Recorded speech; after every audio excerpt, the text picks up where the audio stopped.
Hello? Okay, good evening, everybody. And on behalf of the Desmond and Leah Tutu Legacy Foundation, the Ukrainian Association of South Africa, and the NGO Resilient Ukraine, I would like to welcome you to this timely and important event. I am Peter Fabricius, a foreign relations journalist for the Daily Maverick, which is also supporting tonight's event. As you all know, we are on the eve of the first anniversary of Russia's invasion of Ukraine, which began early on February 24th, 2022, when Russian tanks and other weapons and tens of thousands of soldiers crossed the border and tried to capture the capital, Kyiv.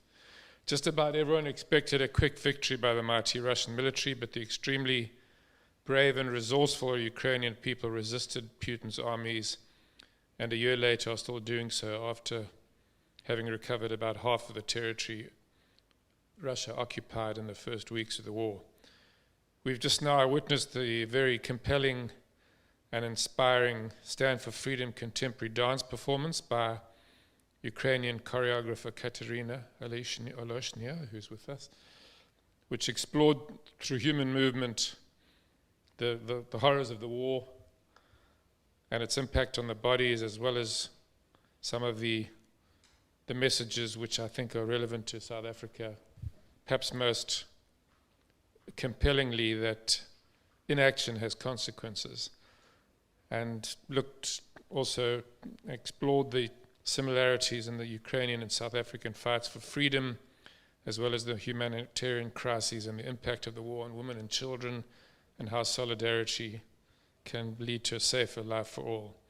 I would now like to moderate a discussion which will examine some of these same themes and others in words.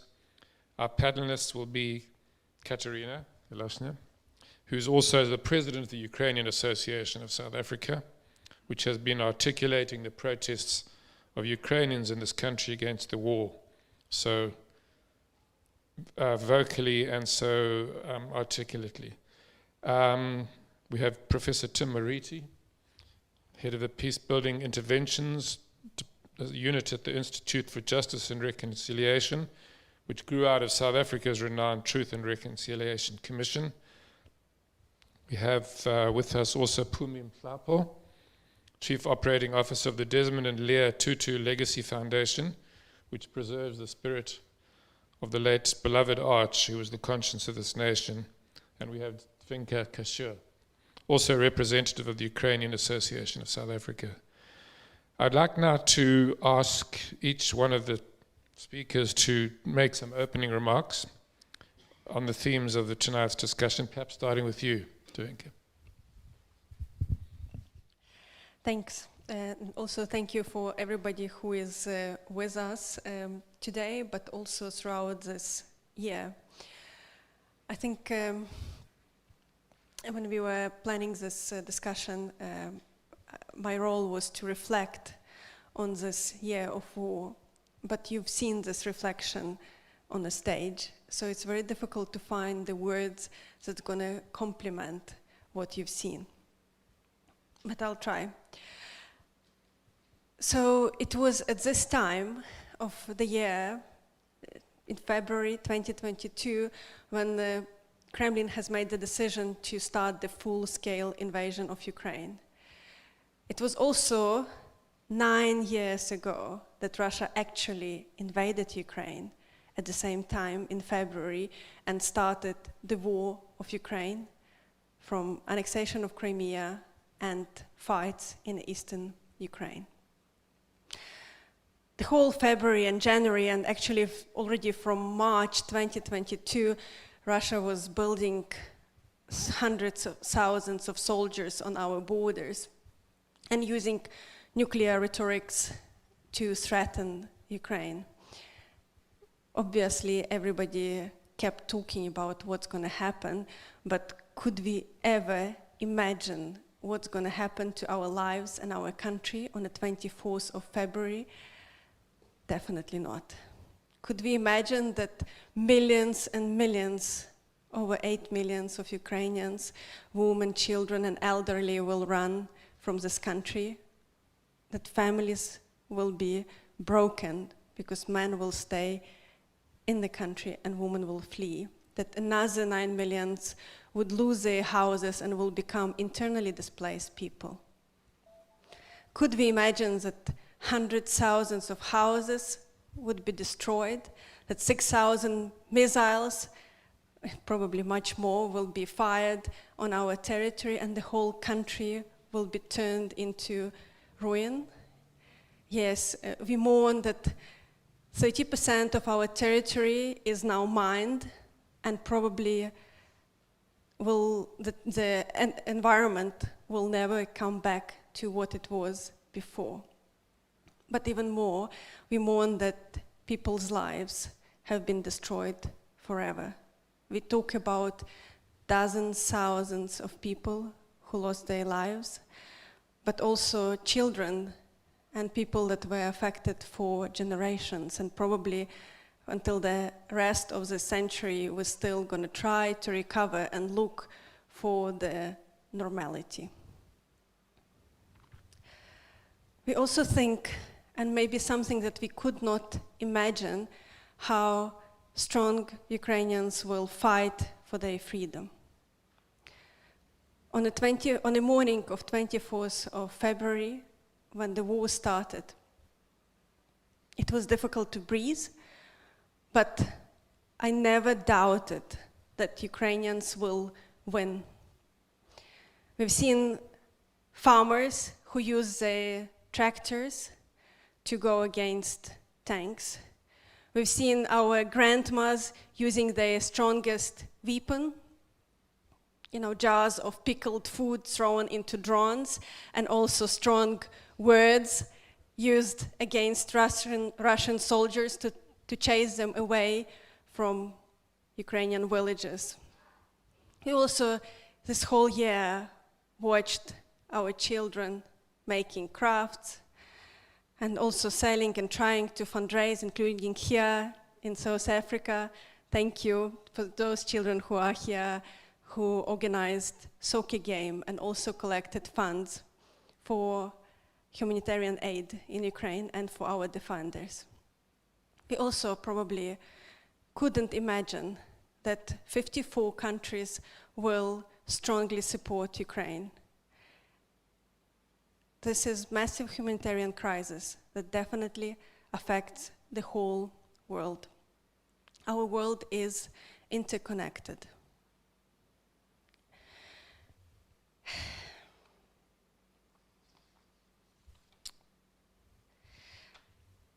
So that strong fight of all Ukrainians and also of all the supporters of Ukraine, of you, helped to deoccupy large territories of Ukraine.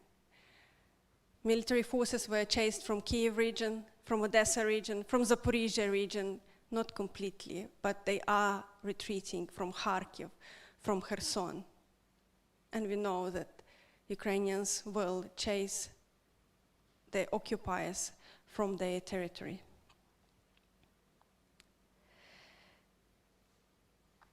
Even in South Africa, as Russian tanks rolled into Ukraine, the prices for wheat, fuel, and fertilizers went up. In March 2022, UN estimated that 17% globally will increase the acute hunger if the war is not stopped by April. We know this is already a reality. The countries that occupied Ukraine also know that Ukraine gave up nuclear weapon, the third largest arsenal, to be part of non-proliferation treaty. And UK, United States, and Russia took responsibility to defend Ukrainian sovereignty. This is something that unites Ukraine and South Africa as well. We said no to nuclear weapon. The whole African continent said no to nuclear weapon. African continent is the largest, has the fastest growing population and has a lot of opportunities for economic development. We hope that all South Africans who went through the process of fighting for their democracy will stand today against the Russian colonial war. And we hope that today artists from South Africa also are part of the voice of those Ukrainian ballet dancers, painters, and many others who had to trade their art and take the weapon to defend their country. Thank you.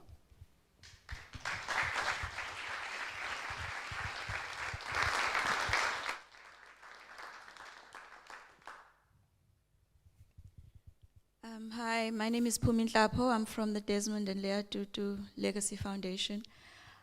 The invasion of Ukraine started just 2 months after Archbishop Tutu, one of our founders, passed away. Our foundation was amongst the first to put out a statement condemning the war. Some felt that maybe we had jumped the gun by doing that on day one. Basically a year ago tomorrow, we felt strongly that it is what the Arch would have done. He was a very outspoken person,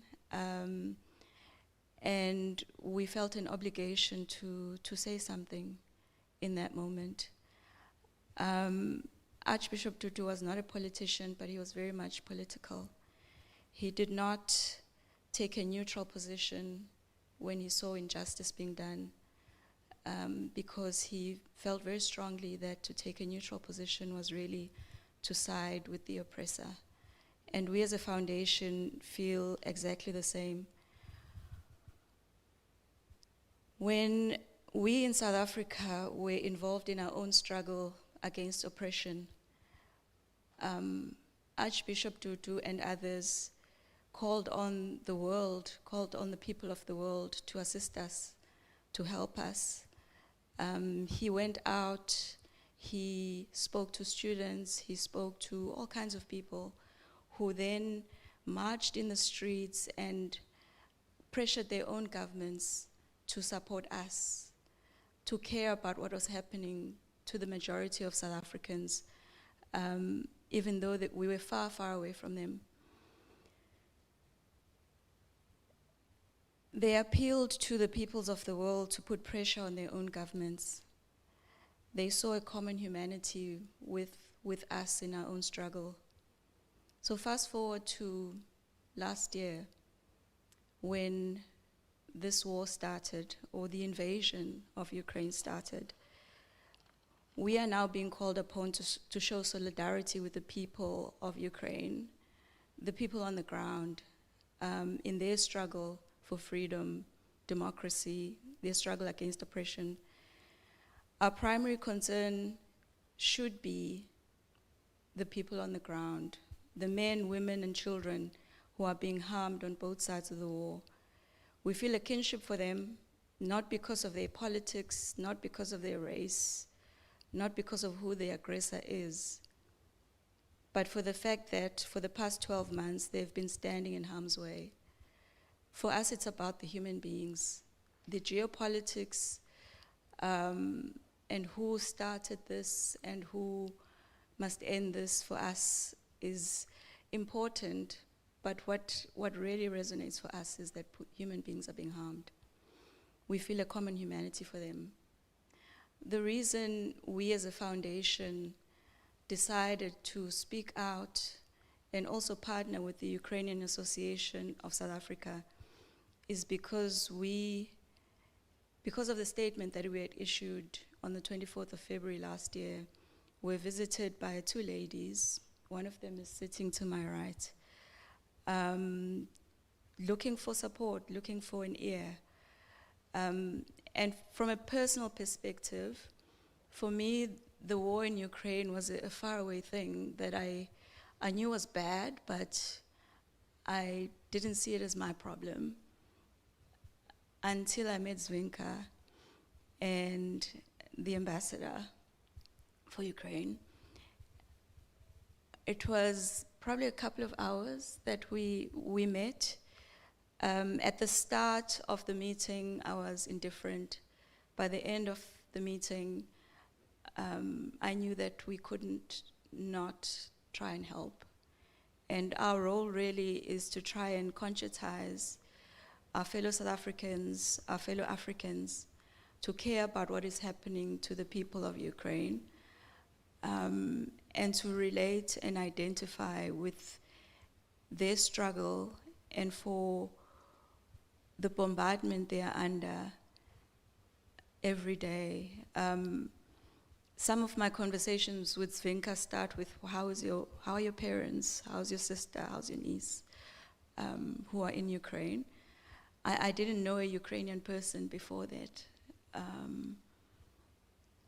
I think just from a basic human level, we should care about other people getting killed. Whatever your politics, whatever your history, whatever, are they Europeans, are they Africans, are they Asians? People are being harmed, and therefore we should speak out against it and try and do something about it. What I started by saying is that the Arch appealed to the people of other countries to assist us as South Africans. I do believe that at this moment, when our government has taken the stance that they have, it is really for us as the people of South Africa that need to speak, that need to show the solidarity with others that are experiencing egregious harm at the moment. And that's really why we are involved in trying to help in our small way. So I hope that more of us as South Africans see that this is actually our problem too, that our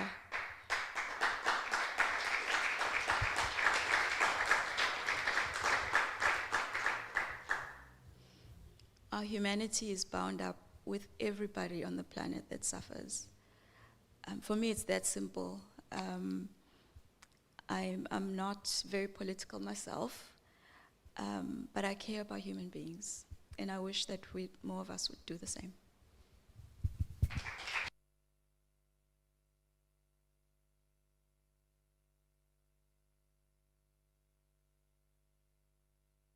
Thanks, Svenka and Pumi, for those very powerful messages. I'd like to give the mic now to Tim Marici of the Institute for Peace and Justice and Reconciliation. Thank you so much. Let me just start by thanking the Ukrainian Society for inviting the IGR and the Desmond Leah Tutu Foundation for this very solemn marking of a year of a full-scale invasion, 9 years of war. I convey apologies for my executive director, Professor Cheryl Hendricks. She would have liked to be here, but she's traveling out of the country. So this is a very, very tragic and a brutal war, which continues to unfold. And I think the performance was absolutely excellent. Well done.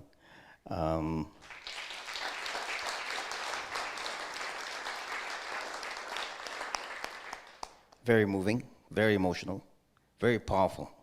I didn't know what to expect, but I found myself getting drawn in to the stage and those innermost sentiments of those people who are the Ukrainian people, who are facing the war on a daily basis, enduring the oppression and the brutality.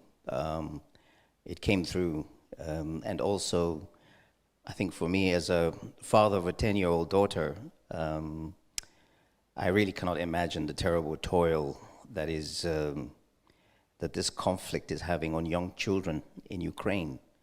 And I think the shoes, I think that's, at that point, I really began to feel a little bit emotional from that performance. So the IGR works in the area of peace building and does stand very much in solidarity with all the people of Ukraine in their struggle against the tyranny that is threatening to overwhelm them. The IGR is a peace and justice organization, and we actively work to prevent violent conflict. Where conflict is occurring, we actively work to end the conflict.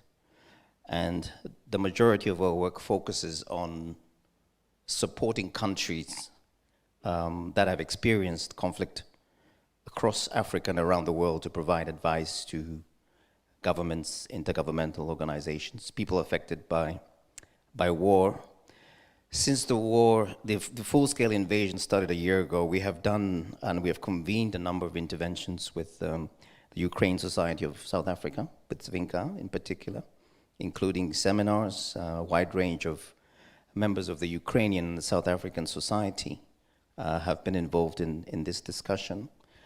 Most recently, we partnered with Zvinka for an online workshop with university students from Ukraine and from South Africa, who were exchanging views on their perspectives and the impressions of conflict. And the one thing that did emerge from that discussion was the whole concept of what does a just peace look like? What does just peace mean? So one day the war will come to an end, because all wars eventually come to an end. The overriding question, I think, for the Ukrainian society will be how justice can be done for the victims and the survivors of violence, and how can a society find peace and in pursuit of that justice. I think South Africa is on that journey. It has its own history of the oppression and the brutality of the past in the form of slavery, colonialism, and apartheid. Today, racial discrimination on the basis of skin color, corruption continues, socioeconomic inequality persists. And I think you heard from the performance, Mampili Rampili's voice speaking to these themes, that underneath the South African body politic, there's a lot of healing that still needs to be done. The journey is not yet over. So I think it's very appropriate for South Africans and Ukrainians, Africans and Ukrainians, to walk together on this journey, addressing the violence, the legacy of the violence within our societies. When the guns are finally silent in Ukraine, what form will that just peace take?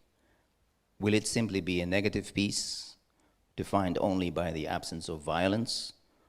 Or will there be scope to forge and build a positive peace, a just peace, based on addressing human rights violations, the atrocities of the war?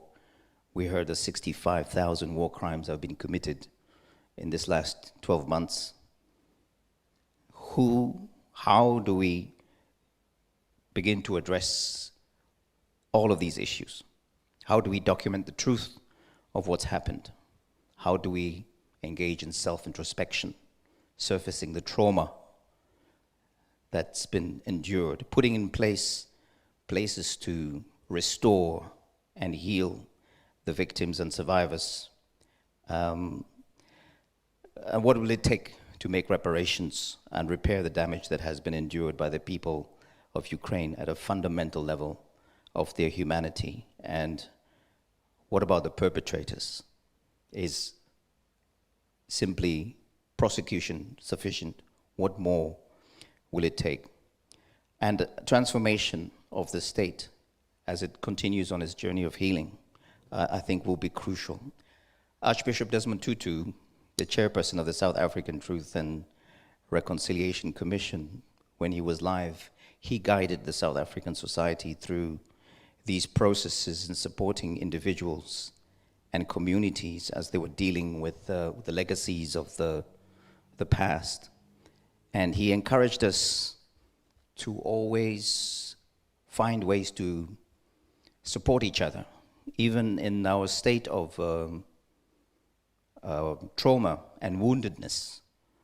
We nevertheless have a responsibility, when we can find it within ourselves, to help those who are around us also walk along that journey of healing. So we are, in effect, wounded healers. And I think that came through in the performance, when you would see the three performers sitting with their backs to each other and rising up almost in solidarity. I think there's a very poignant image that is left in my mind, of the nature of the work that we are doing going forward. So I think I'll leave it there, Patrick, and we will continue the conversation. Thank you. Thank you very much, Tim.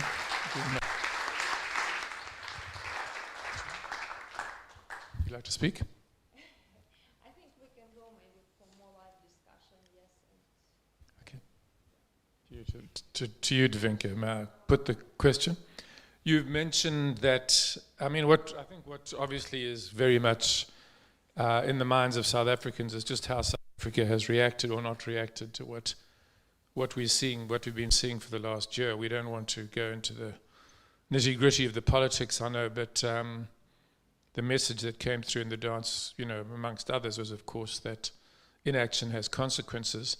So I wanted to ask you how you would describe the humanitarian impact of the war, not only in Ukraine but beyond the borders, including in Africa and in South Africa. And do you think you have succeeded in your efforts, which have been quite remarkable and exemplary in raising consciousness about this war? But do you think you have conveyed that message? Thanks. I think I should start from actually thanking all South Africans, because we know that more than 60% of South African population are standing with Ukraine.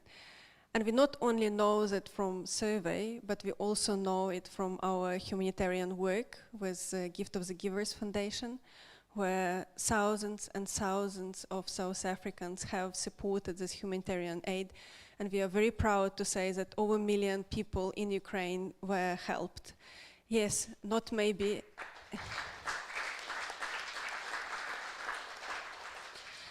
This might be through the soup kitchens and person just receiving a hot meal, but for those people who were starving, who were at the completely destroyed towns, this work means a lot, and this would not be possible without each of you probably in the room, and probably many people who are watching us online, and also many people who are here on the stage.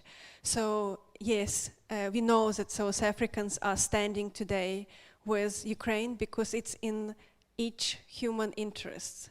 If international law doesn't work, and we know that a stronger country can easily take over a smaller country, our world is going to get unsafer. We already witness that countries are spending their money not on the sustainable development goals, on overcoming climate change and hunger. They are investing in their military equipment. So every time that we choose to spend money not on recovering our electrical system or managing the poverty, but rather investing in money on weapon, we are moving further from international safety on this planet. I think there are multiple processes that affect African continent, and financial instability caused by Russian invasion is one of them. I think around the world there is a question: can the world really exist if international law is not working? And I think South African knows very well what does it feel to fight for freedom, what does it feel to fight for justice, and they are with Ukrainians today on that.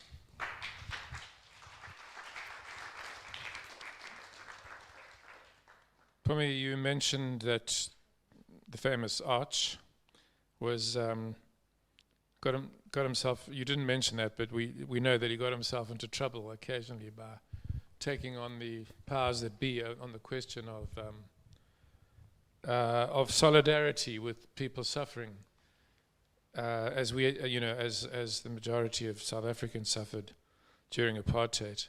I want to know how do you think that what should South Africans be doing to show their sympathy with Ukraine? I think Zvinka has mentioned one of the things to support the humanitarian effort. I think that the work that Gift of the Givers does around the world is amazing, and we need to do all we can to support the people of the world through them. I also think that the Arch used his voice, and used his voice always. He had an uncanny ability to be on the right side of every issue. And we should be speaking out as a people. We should make it known that our government's stance on this war is not necessarily the stance of the people of this country. We should not be waiting for the government to change its mind. But there is a lot of forums out there. There's a lot of people that are speaking out about this, and we should not be shy to join them. So for me, it's at a personal level. We should all be doing what we can and not just complaining about the politicians not doing what we think they should be doing.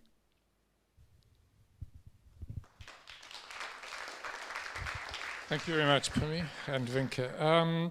Tim, if I may ask you, given where your organization comes from, what we have seen in Ukraine, as you touched on, is extraordinary and shocking amount of crimes against humanity, war crimes, with a particularly harsh impact on women and families, as I think the dance was trying to convey, and children.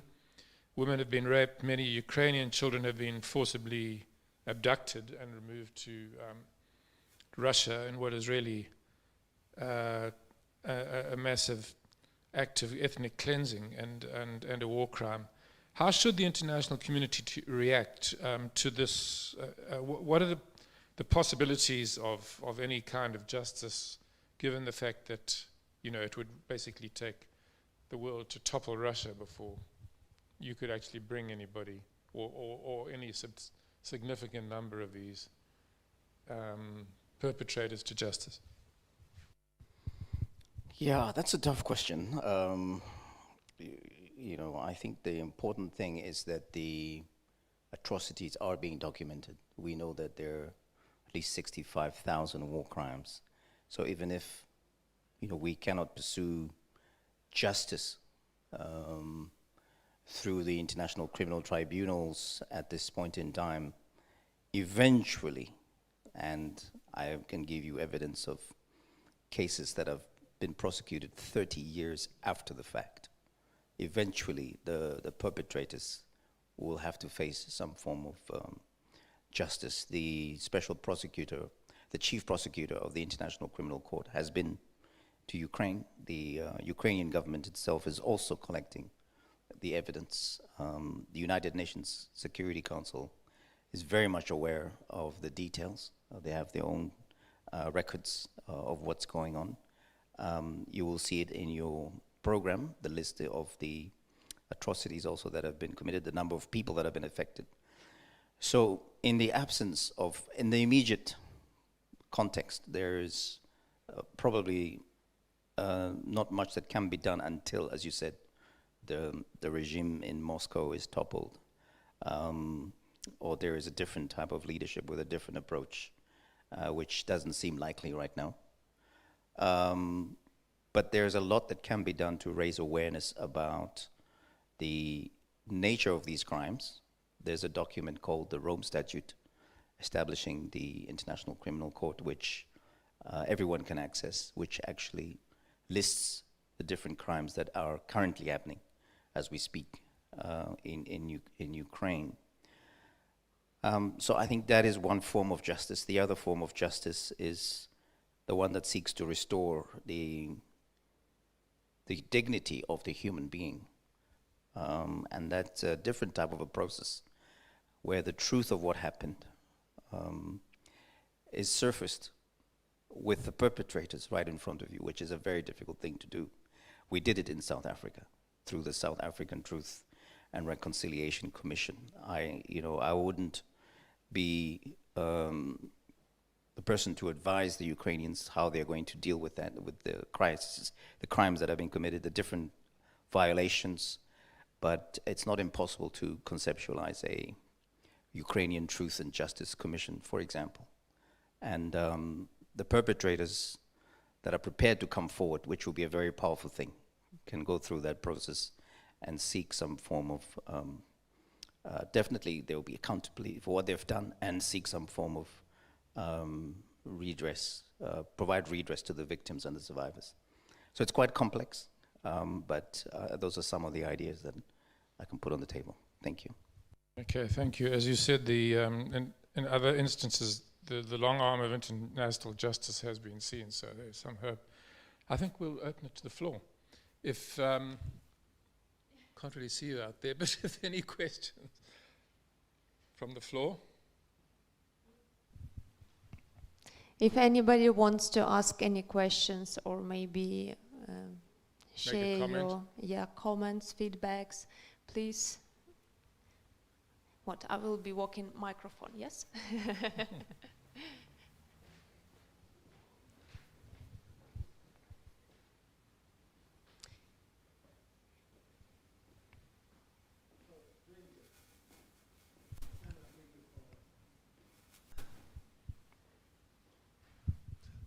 To what extent, or is it just because I just missed the Second World War? Okay, I'm not quite that old, but I did miss it. But is everybody else unaware of the fact that you're fighting for our freedom, or are we just happy to let you get on with it? Yeah, I mean, I am amazed that people who understand the history of Europe, okay, I'm not saying of the world, of Europe, are allowing your blood to be shed on our behalf. And I don't know how many Ukrainians are Christians, but, you know, I mean, the one Christian who's supposed to shed blood isn't there at the moment. I have a real issue in that democracy lives or survives at the borders of Ukraine. And we're treating it as a Sunday afternoon picnic.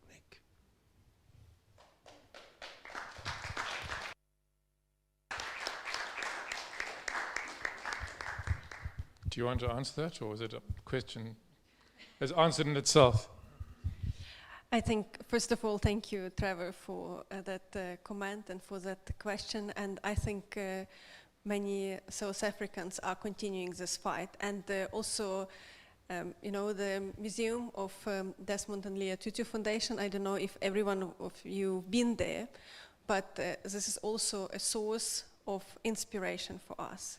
Yes, South Africa was inspiration for Ukrainian political prisoners during time of Soviet Union.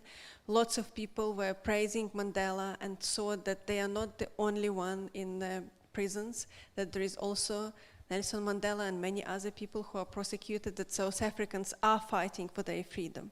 And Ukrainians were inspired by this fight. I think probably through our interconnectedness, South Africans are also inspired today. It just may be a little bit delayed in time. I know that South Africans hold freedom in the heart of their society and will be already shown multiple times that they are going to fight. Lots of people lost their lives, maybe not as many as in Ukraine, but a lot of people, and each life is not, we treasure each life. So we're just really grateful to South Africans also for their support.